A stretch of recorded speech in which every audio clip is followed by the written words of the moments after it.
Hello friends and welcome back to my channel. Today it is Flour It Up and I have all my ingredients in front of me. I have salt, I have baking powder, I have some dry milk powder that I'm going to make into milk. I have my egg, my yeast, my all-purpose flour, and sugar. And today I'm going to be doing something a little bit crazy, and that's making crazy bread. And I picked this up from Gemma over at Bigger Bolder Baking.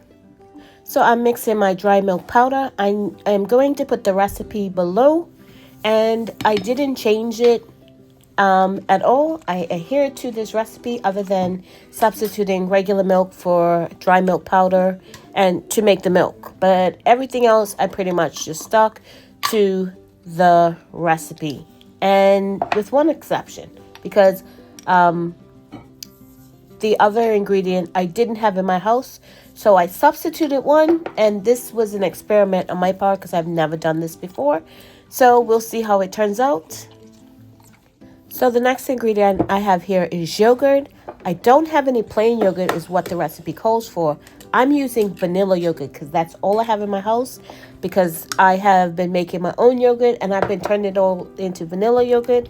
Maybe the next time I get a starter, I'll make some plain yogurt.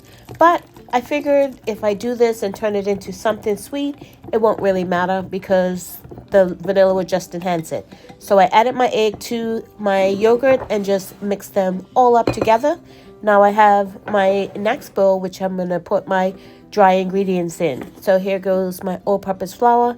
And again, I will put the whole recipe in the description box below. Now this recipe says you can make all sorts of things with it. That's why she calls it a crazy bread. You can make bread, you can make rolls, you can make cinnamon rolls, you can make pizza, all sorts of things. I will put a full list of what she says you can make with it below the recipe when I put it in the description box below. So I've input my baking powder, in my salt, in my dry ingredients, and I'm just going to thoroughly mix those together. And then I'm going to mix the two together. And she doesn't really need it that much, so I don't know if that's going to work for me. So I'm mixing all my dry ingredients together, and I'm just going to follow along.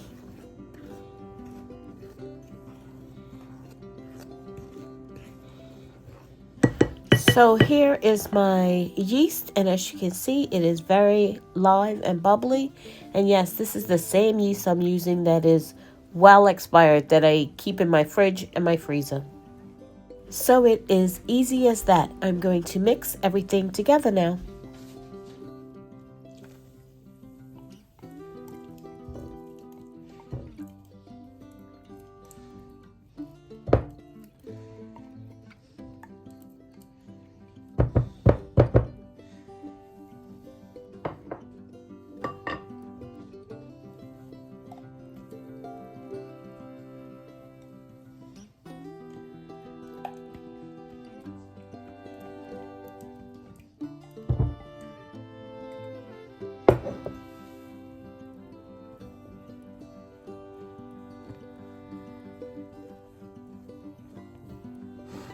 So I've switched to a wooden spoon here because it got too difficult with the spatula.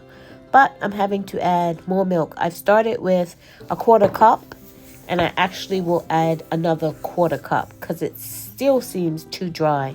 So in total, I added another 1/2 cup to what the measurement says.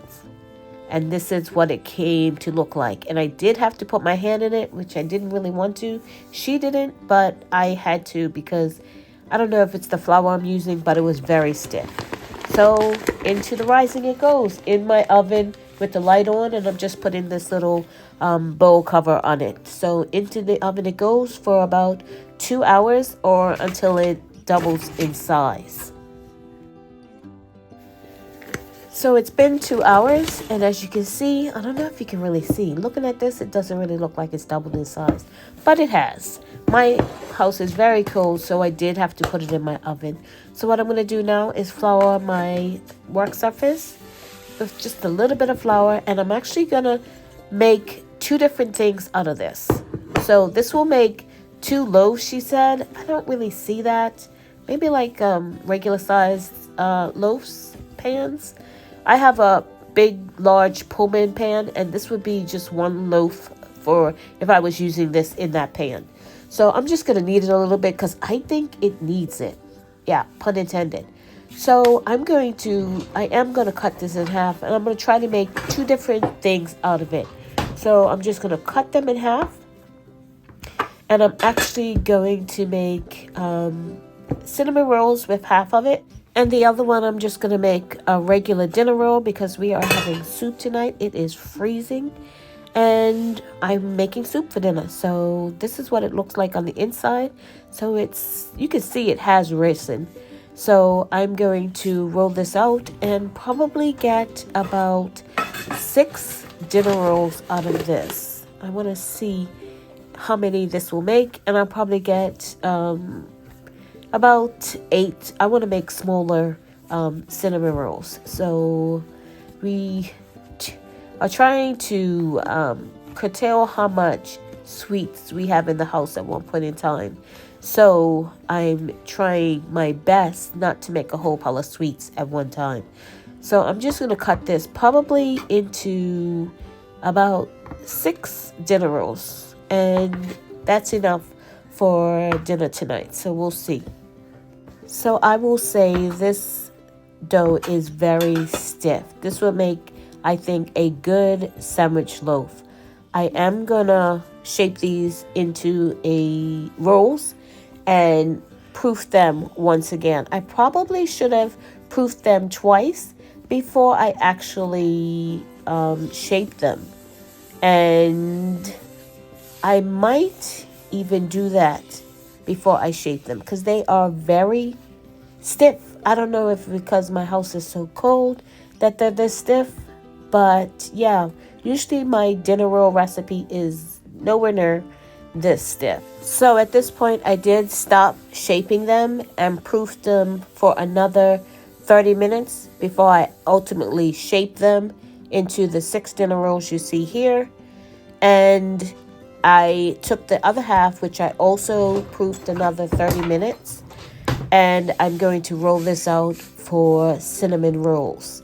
Now, again, it feels a lot less stiff now than it did before. So maybe that additional 30 minutes of proofing was what it needed. It's a lot better, I think. So all I did was just take some cinnamon, brown sugar, some butter, and a pinch of salt for my filling for these cinnamon rolls. And I'm just going to use my brush to brush it on.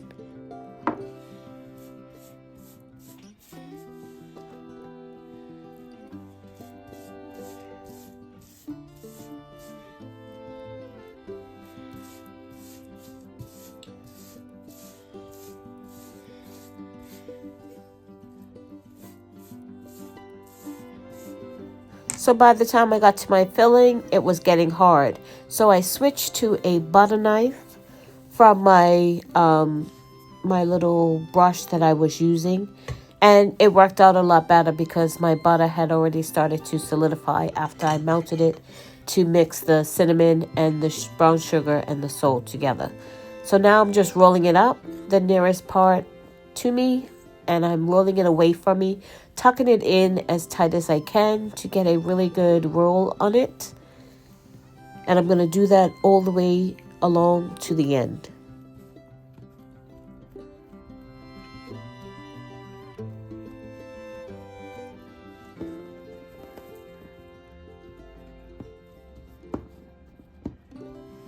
So I'm going to take a really sharp knife and just cut my rolls. I want them kind of like a mini. I'm trying to figure out how many I'm going to get.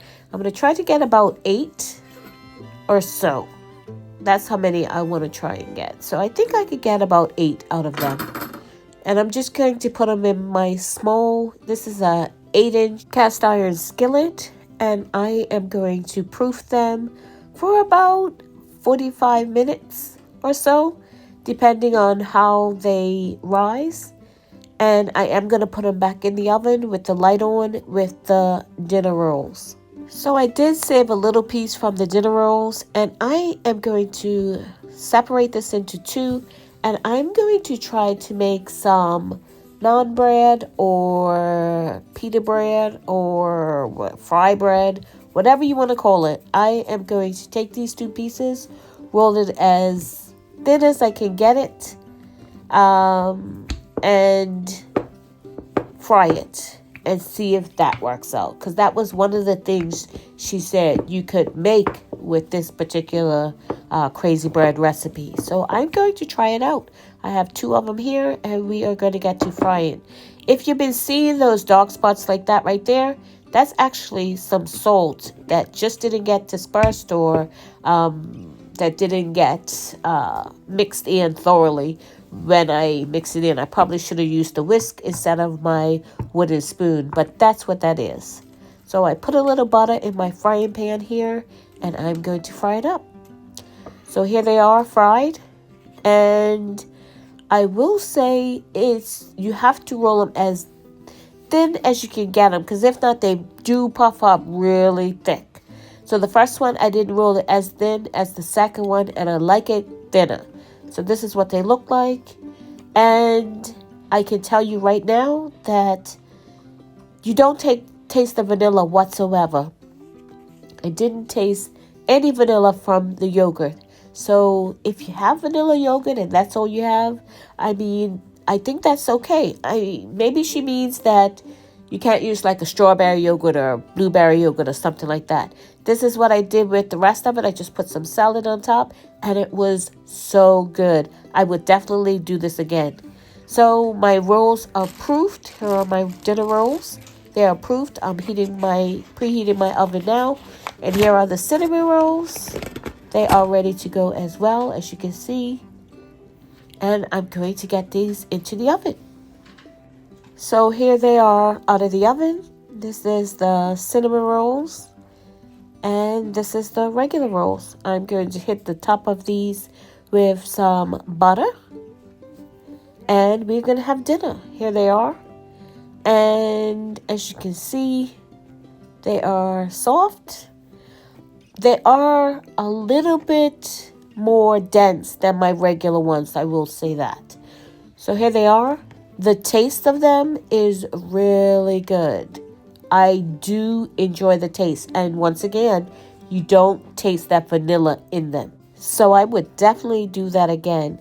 And here is tonight's dinner. Just some soup. This is a squash soup that I made again. We enjoyed that the last time I made it. And I just sprinkled some cheese and parsley on the top. And here is dessert. This is the cinnamon rolls from that same recipe, and they are delicious. I just put a simple glaze over the top, just some confectioner sugar, a little bit of vanilla, and some milk to thin it out, and just drizzle it over the top. And they are really good, really, really good. So you should try this. So let's flour it up. Thank you so much for watching. If you haven't subscribed, please subscribe. And click that notification bell to be notified when I upload videos. God bless, and remember, stay safe and keep prepping.